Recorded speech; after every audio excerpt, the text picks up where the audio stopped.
In this video, I'm going to show you how I created this Jamaican Jerk inspired chicken stew. It is super filling, super easy to make, and the perfect thing to reheat on a cold winter night. So, let's cook.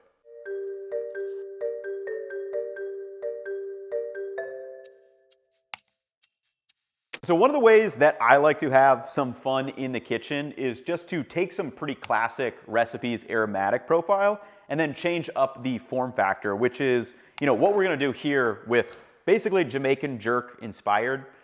Normally you would cook, you'd make your aromatic paste, you'd marinate it, you cook it outside. Today it's like the winter, so I was kind of like feeling stew or like a soup kind of thing. So that's what we're gonna do. So first part of this is we gotta make a little paste with our aromatics. Losing them.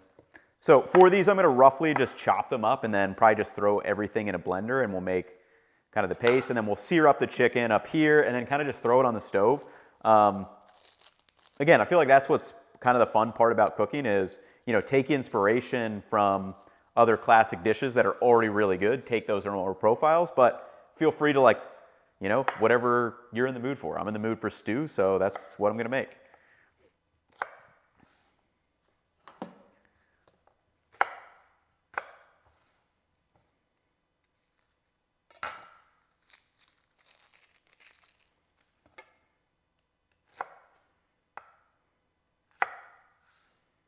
And then, as always, kind of the classic in jerk chicken is to use a Scotch bonnet, which are very hot. I think they might even be slightly hotter than what I'm using here, which is a habanero. But obviously great for the amount of spice that habaneros have in them. But they also do have this kind of, people say like fruity, they've definitely got more of a little bit of an aromatic profile to them. So we've got our shallot, we've got our habaneros, and then similarly, we're gonna do some ginger and garlic, which, man, once you start cooking, you realize like ginger and garlic are used in so many different cuisines. It's kind of crazy. Like, I feel like over half the videos that I've made on this channel, I have been doing a lot of kind of curries and things of that nature, but I feel like over half the videos always have ginger and garlic in them. Gotta grab my garlic.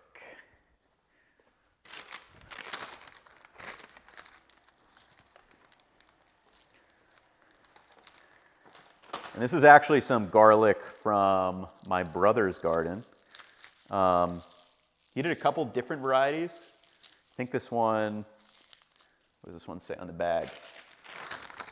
It says Russian red and German white. So I think this is maybe, it's not red, so I think it must be the white one. And honestly, I'm just gonna do this one big piece.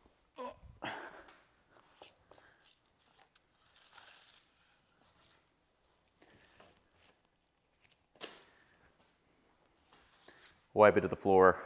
We'll vacuum it later.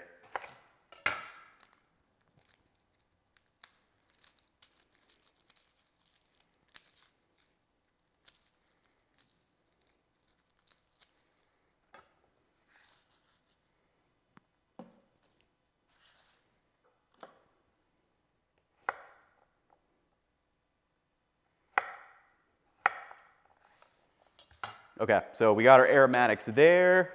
We're gonna use chicken thighs for this. I'll get back to those in a second. And then gonna make a little spice powder. So very classic use case, again, in this is the allspice. Very important aromatic for jerk chicken. And I'm using whole allspice here. You could just use ground if you want. I'm gonna just kind of do a spoonful. I'm gonna throw it up in my spice grinder, which this is super handy to have for this setup. We bring over the extension cable so I can power this easily and also power this. I'm putting it on the wrong way.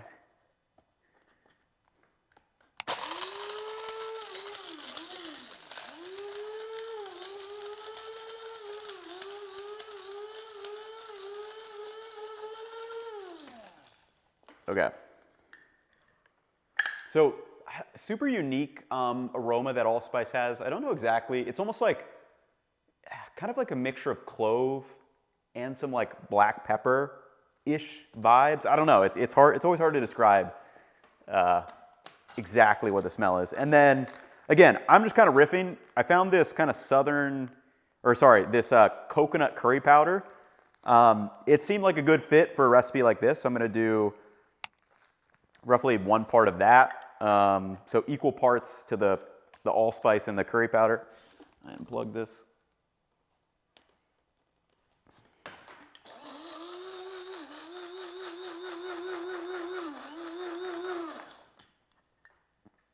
And yeah, I mean, just smells really good. You could use just regular curry powder, skip the curry powder if you want to, it's gonna taste good. But I don't know, I saw it in the spice aisle, like the bulk, and I was like, yeah, let's give it a shot. Okay, so that's gonna be our spice mix, and then let's blend up all these aromatics, and then we're gonna throw this marinade kind of all over the chicken.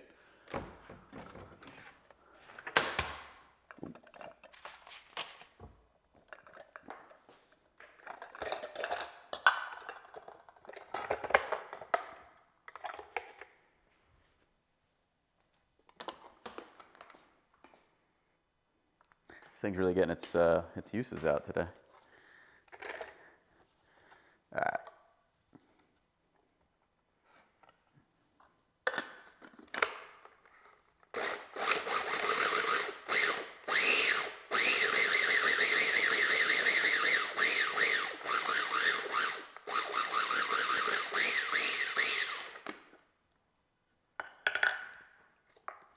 It's potent.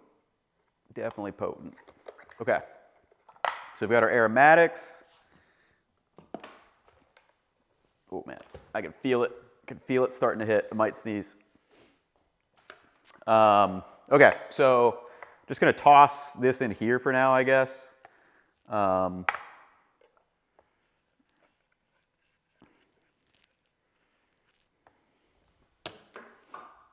this over here. And then, yeah, we'll chop up all of our chicken.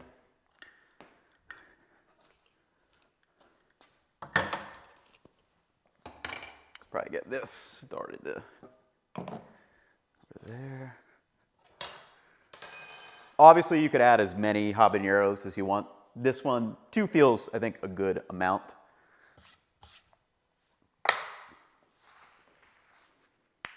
And then, big pack of chicken thighs.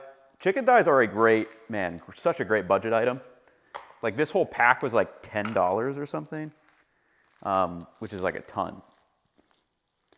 And then for these, what I'm gonna kind of do, I think I'm gonna cube everything up and then try to get some really nice browning, and then we'll just kind of put the liquid over top and braise everything.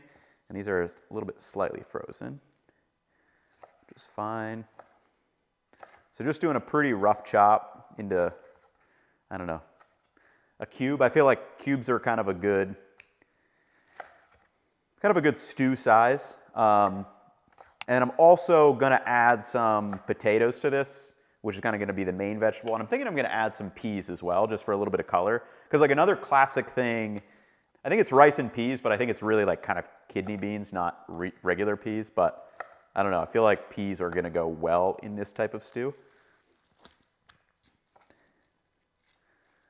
So, again, rough chops, not worried too much about it. And then, yeah, let's do 1 more. So this is probably, I think this package was like 3-ish or maybe a little over 3 pounds of chicken. So this is probably about 2.5 pounds of chicken. But like I said, this is one of those dishes that you can kind of mix and match whatever you want. It's not gonna be a big deal. I'll put that away in a second. As always, making sure we're gonna hit our chicken with some salt, because none of that aromatics has any like salt in it. So I'm gonna mix all that in.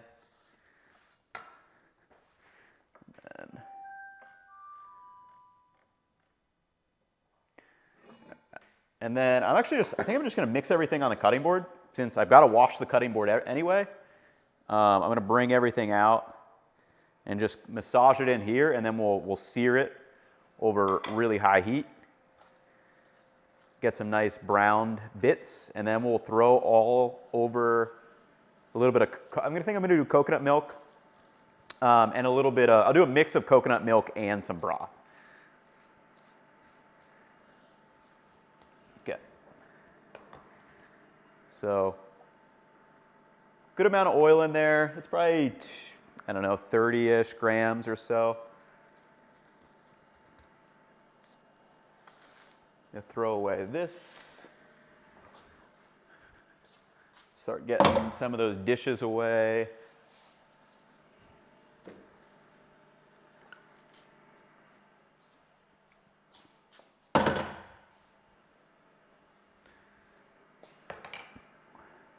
And then, yeah, I mean, you can really see just all this, I mean, that's just like an aromatic, like, and just like tons of aromas going on in here, and just like the aromatic base. And then really I think those couple of keys are gonna be, the allspice is gonna come through. That's pretty distinctive, the spiciness from the habanero, but hopefully some of that fruity aroma.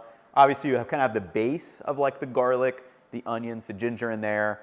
The curry powder, which is kind of a mix of a bunch of ingredients itself. So yeah, really, really tasty way to make some chicken. And like I said, if you did, I mean, the only thing that changes here is you throw this on chicken, you grill it outside. That's kind of your, well, typically I think you marinate it for 10 to 12 hours, but again, it's still gonna taste really good in this case. So I'm just literally just waiting for this to come up to heat. I want this pretty hot. Like I'm shooting for probably 400 at least, if not higher, and we're getting there. We're at 400 right now. So another key, I'm gonna do this in batches.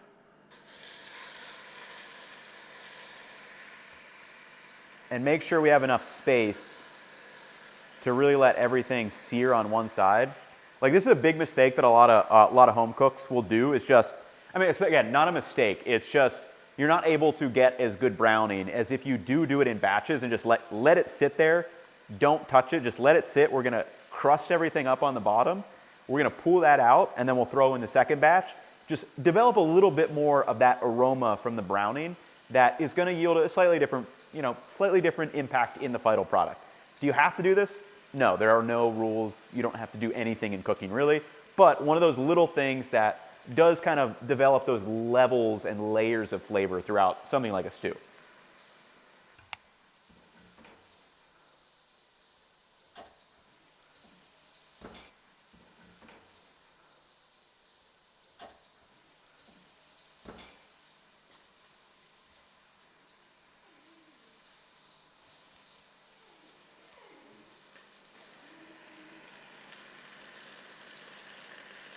And yeah, one of those areas where, yeah, just be patient. Like, chicken's not gonna burn. You'll be able to smell it if it does start burning. And just kind of looking to develop, you can see this is like not really as kind of dark as I'm looking for. So just take your time, let everything start searing down there, and then, go from there.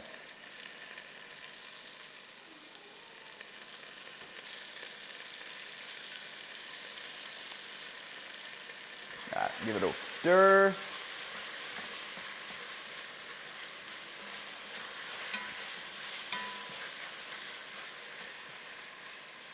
And when you can see this kind of darker browning happen on the bottom of the pot, that's really what I'm looking for to get, because we'll pick all of this little fond up with the liquid once we mix all that in there.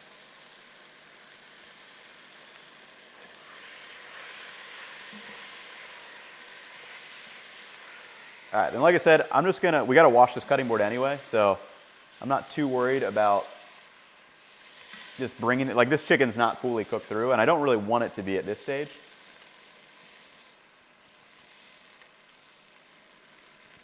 And then we'll throw in the other half.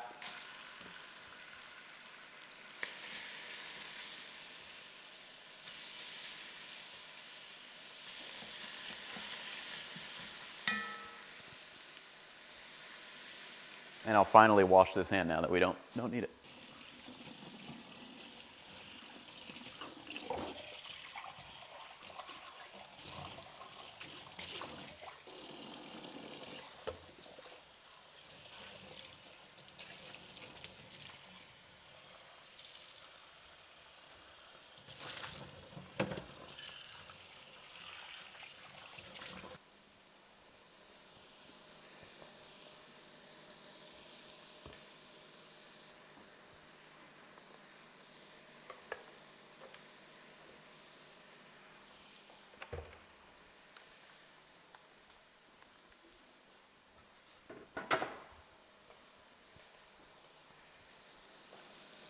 And then yeah, on this channel, I'll always be trying to point out areas when, again, I'm doing things. I'm cleaning up some of the stuff over there.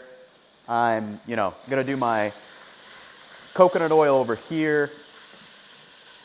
Give this a stir while we're building up that fond on the bottom of the pan.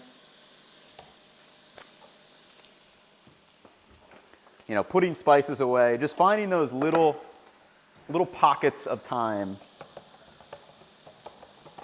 when you can be, doing stuff just to make your life easier on the back end instead of leaving everything for the end.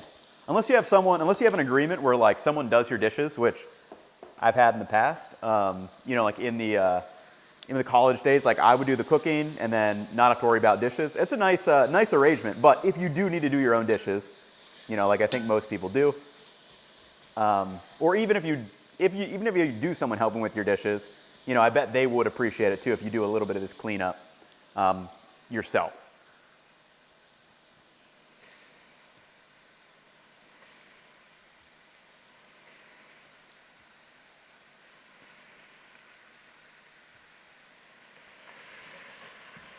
Okay, so bunch of good fond here on the bottom, you can see. So for our liquid, I'm gonna use some coconut milk. That'll be our kind of start of the braising liquid. And then for the other half, I'm gonna fill this back up. So a little bit of chicken bouillon seasoning, sprinkle a little bit of this, and we're just gonna do some water.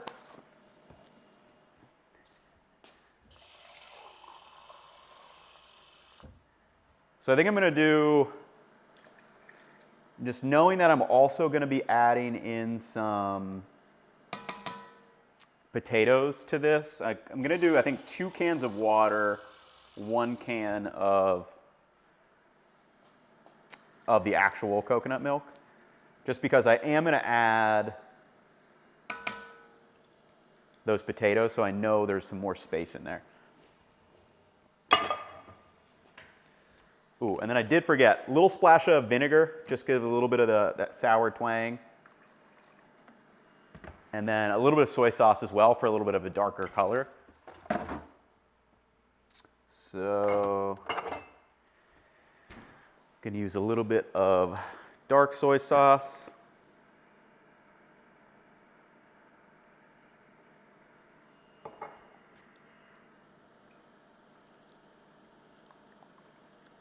You can see that really like darkens and changes that color quite a bit.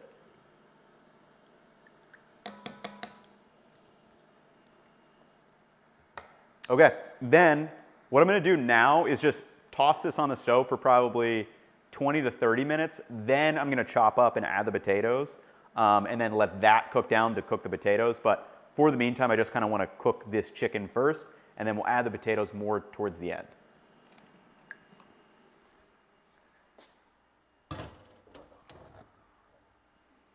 So just throwing that on low heat, I'm gonna quickly clean up and then we will cut, and I'll come back here when I'm ready to add those potatoes and peas.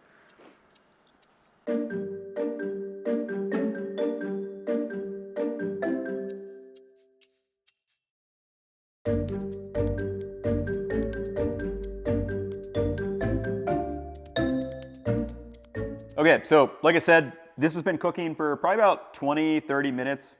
That fat from the coconut milk has already started to separate. I'm just gonna toss in the potatoes, let those cook for about 15, 20 minutes until they're soft. And then I'll add the peas right at the end, right before I cook it. So I'll meet you back when the stew is done.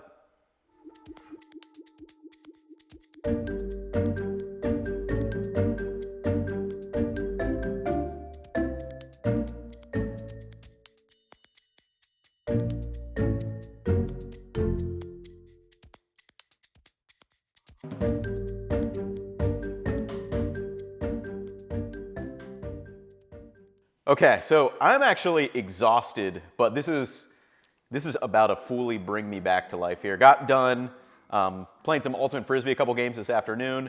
Came home, threw this on just on the back burner there. Then got a shower, let the dog out, and then I've got a couple little garnishes, and oh my gosh, this smells so freaking good. Again, these are completely optional. This is like that same kind of toasted coconut powder I think we use for the beef rendang. Gonna throw that over.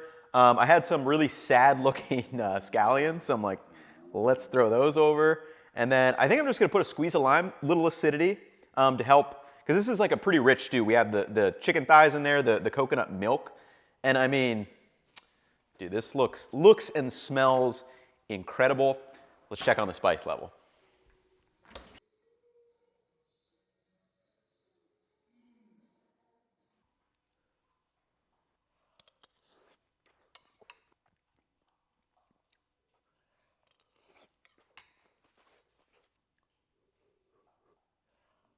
I cannot stress how much this is really just hitting the spot right now.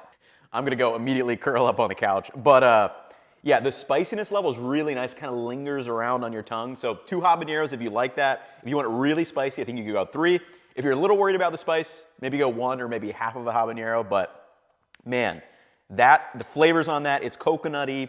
You get all the, the aromatics in there, and then just mixed with some potatoes and peas makes it really filling. So I would call this a great one to try this winter, or any kind of stew. Recipe, as always, will leave up on the website if you want to follow it exactly. But obviously, just feel free to experiment as you please. So that'll wrap it up for me in this one. I'm going to go enjoy the rest of this. I'll catch you all in the next one. Peace, y'all. Man.